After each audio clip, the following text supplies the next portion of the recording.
We have class on Tuesday, right? Action.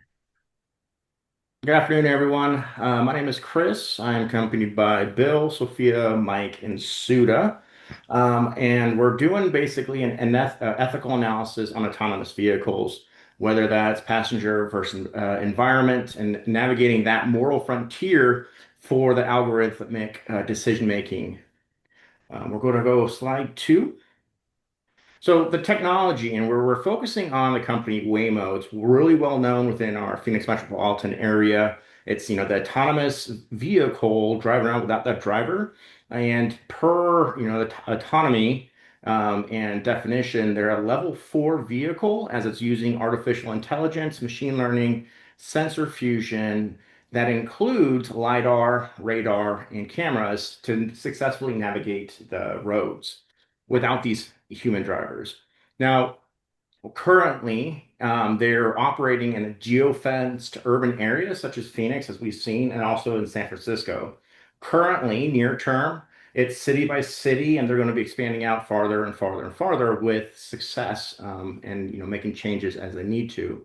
Now, midterm, medium term, we're looking at employing them further into the logistics realm. So we're looking at they're looking at doing trucks, flatbeds, stuff that needs transport, goods and people from one place to another. Long term, it's looking at doing infrastructure integration and coordinating and turning these metropolitan areas into what they decide as smart cities. Even though we're making great leaps and bounds with technology, autonomous vehicles still remain imperfect, as we all know. We can't fully trust these systems yet. So there's going to be some ethical dilemmas that have to be worked out. I'm going to pass this off to Mike, and he's going to continue this. Yeah, so here we're going to drill down into kind of the core dilemma that Waymo might be facing. Now, when we think about Waymo and the autonomous driver, we might think this might be as simple as the classic trolley problem, where it is the passenger or other bystanders on the road or other drivers on the road. But the really main thing here to focus on is that the other thing to really focus on here is that the Waymo might have to make evasive actions based on the environment itself. Now, another driver who might be breaking the law or acting aggressively for a multitude of reasons could cause the Waymo to take evasive actions.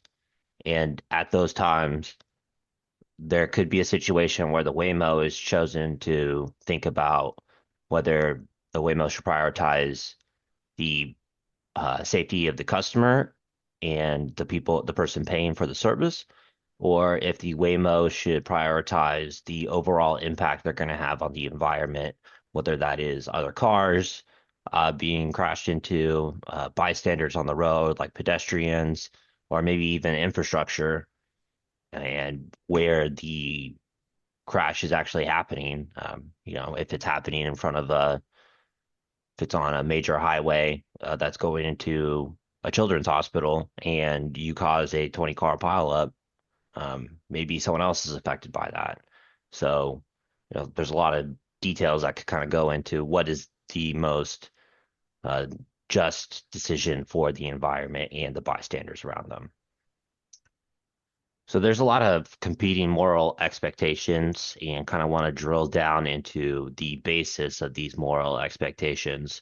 So when we're thinking about the passenger and the argument for the passenger is working under the basis of service contractualism, where they expect that they're going to get from point A to point B in a safe manner. Obviously, they assume some risk by getting on the road as we all do, but they expect the Waymo is going to look out in the best interest of themselves because they are the customer. So they morally, when you enter the Waymo, you expect a sense of loyalty that you are going to be a priority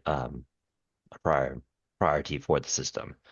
On the other side, when you think about the environment and some of the bystanders, you can think about it's really rooted in societal utilitarianism, where we're thinking most about the outcomes and how we can minimize harm to others. And so this is really rooted in fairness. If we had to choose one of the six schools of thought for that, so kind of a loyalty versus fairness act, and I think it, depending on the situation, it could be really complex to choose one or the other. But we're gonna kind of talk about this on a general high level moving forward for the rest of the presentation. Um, but yeah, I think that is a really important note to make, just depending on, all the details, what road they're on, what highway, even what city, weather, um, and how it could affect the environment and just society as a whole, economic and transportation needs and other logistical needs. We can really see this argument diverging very quickly. And then just some other considerations to think of when we're even talking about autonomous vehicles and how we could make sure these are regulated on an ideal level. There's a huge economic disparity versus who has access to autonomous vehicles and who doesn't. Cited the study here, but typically the most developed urban areas are going to see access to the autonomous vehicles first, and they will also see some of the problems or some of the challenges that might happen first because that's only where the autonomous vehicles are running. Um, and then there is also the way the autonomous vehicles are affecting with other people based on race. Um, Unfortunately, just due to the sensor physics, that there is a challenge that the autonomous vehicles aren't able to recognize people of color versus someone with white skin. So there is a little bit of a racial disparity that they want to address in technology, and that just something we need to recognize the disparities if we're going to ensure we come out with the best outcome here. So with that being said, I will hand this off to Bill. Now, I'm going to step in real quick and do this slide. So, cascading consequences. The issue that we're facing is not just, the individual collision. Each accident and each issue that's faced actually has, secondary and third order effects. Of course, within the first order effect of the collision, you're looking at direct injury, death to the passenger of the Waymo, or pedestrians, or people in the other vehicles. Now, secondly, now we're looking at losing public trust in those autonomous vehicles. The adoption rate of using autonomous vehicles will be hindered. Insurance models will start taking effect. And then regulatory responses, as we know, are always that knee-jerk reaction to something serious happening. And then there's always going to be that perception about AIs or autonomous vehicles sacrificing passengers versus, doing another ethical way, kind of like Mike said about that trolley deal. Now, third order effects, of course, the long term, long range is looking at those societal norms around machine ethics. I mean, if we're ever to get there, if they're ever making ethical decisions correctly, and looking at the responsibility of delegation. We're delegating it. Is it Waymo's owner's responsibility or is it the algorithm's responsibility?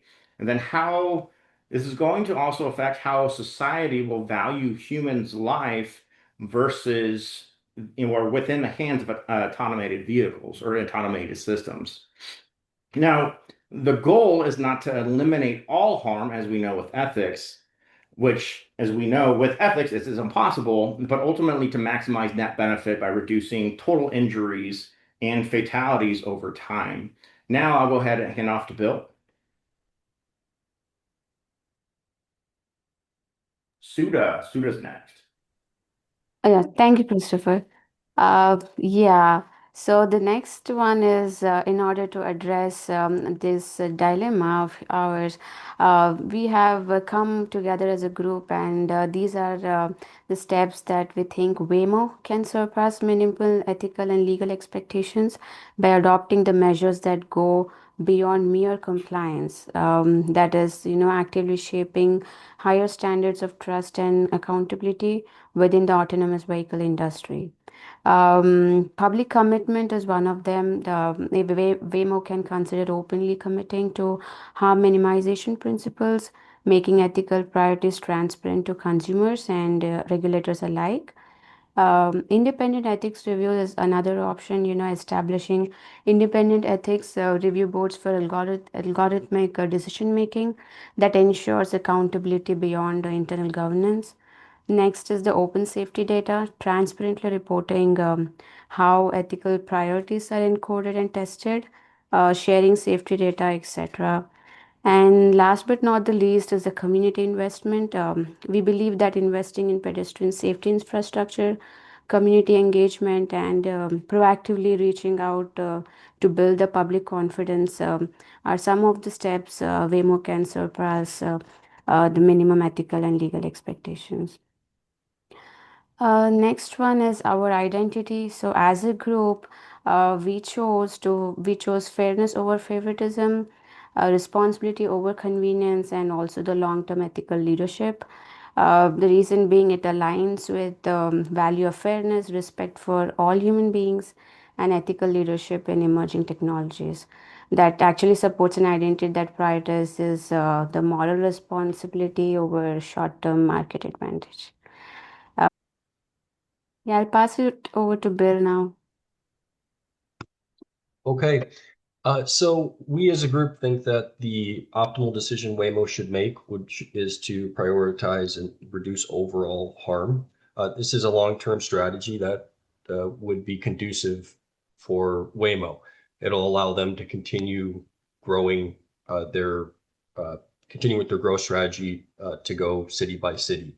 Um, by reducing overall harm and minimizing it as much as possible, it will also help to avoid any regulatory backlash or any help lose or anything that would make them lose the public trust, which is essential for their overall business growth over the coming years. Next slide, please.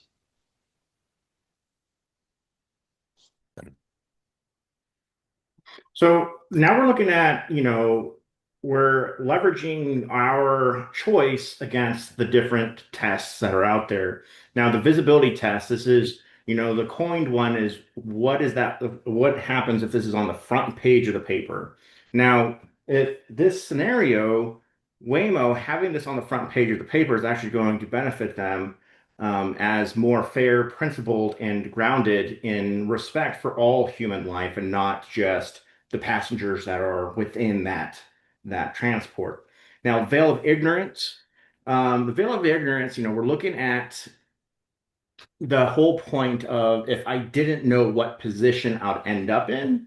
And that's one of the tests that take out the person in the vehicle, weighing it against the person that's on the outside of the vehicle. And with our choice of trying to reduce, minimize harm, I think this will pass the test. Generalizability, butcher that term. And this is the test that we're like, what if everyone did this? And if everyone did this, then we're going to have, great future AI models that reduce overall all harm and minimizing, ethics and traffic fatalities throughout throughout the cities. And then legacy test, how is this going to look down the road? If we go forward with this path, it's going to look great because in other autonomous vehicles is doing the same thing, then the life expectancy possibly could go up and reduce those fatalities that are caused by human errors. And I'm going to pass it off to Mike to wrap us up. Awesome. Thanks, Chris. So when it comes to the key takeaways about the future of the autonomous vehicle industry, I think there is a great opportunity to push a ethical framework as a standard within the industry, and I think prioritizing the community is going to be overall the best choice. Um, but I think there's a lot of considerations that are going to have to be um,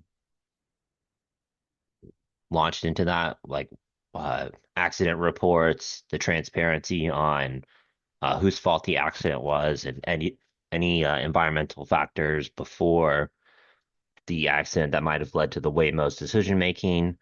I think that's going to be a huge part of it. But overall, I think if everyone started to adopt these principles and we had safer driving practices, we might have less road fatality, or we would have less road fatalities.